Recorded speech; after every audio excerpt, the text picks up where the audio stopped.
Ya, kwa majina naitwa Emmanuel Kisinda, ni mkurugenzi Kikombo Avocado Farm. Tuko mkoa wa Iringa, wilaya ya Mufindi, hapa Mafinga mji. 2020 tarehe 25 ndo nilianza rasmi kupanda hapa. Na baada ya kuwa tumemaster vizuri, mwaka mmoja baadaye tukaanza sasa kutoa na utaalamu wa kuanzisha mashamba. Lakini tukajikuta pia tunapata watu ambao wanatukutanisha na sehemu tofauti tofauti, ikiwemo TYC. Mimi TYC nimeifahamu kupitia watu ambao tunakutana nao kwenye hizi shughuli zetu za kilimo. Kwa hiyo kutokea hapo sasa ndo nikaanza kujifunza zile training ambazo walikuwa natupa pale za kutufundisha namna ya kukuza brand yako, namna ya kutafuta masoko nje.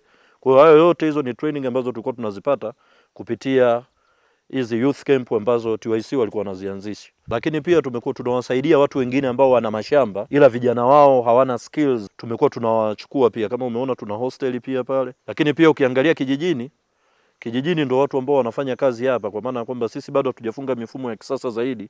Kwa hiyo kazi nyingi zinahusisha binadamu, kwa sababu lengo letu kubwa sisi ni kutengeneza watu ambao watatupa matunda ya kutosha, kwa sababu kwenye soko la nje linahitaji mzigo mkubwa na linahitaji contract ambazo watakazozisaini uweze kuzitimiza. Tulipiga mahesabu, jumla ya ardhi iliyopo kwenye kijiji changu ni heka 256 ambazo ziko majumbani, hazitumiki, zinategemea kilimo cha msimu. Kwa hiyo watu wao ukiwapa tu elimu kidogo, ukawawezesha maji, ukawagawia mche mmoja mmoja hadi 5 kwenye kila nyumba, manake na uwezo wa kupata heka 256 extra ambazo watu watazihudumia wenyewe, mimi wataniletea matunda. Nipende tu kuwasisitiza TYC kwamba msiwaache vijana. Vijana wana nafasi kubwa. Hata sisi vile vidogo mlivyokuwa mnatuuliza, sisi kwetu vilikuwa vinabakia kama maswali, kwa maana ya kwamba kesho nikiulizwa niwe najibu.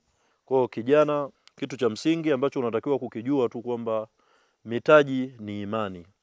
Unaweza usiaminike na benki, familia ikikuamini, mtu yoyote akikuamini, tengeneza mazingira ya kuaminika ili kesho na kesho kutwa aje aone kile ulichonacho kichwani umekitransform kimekuja kuwa kwenye reality kama hivi. Shukrani sana.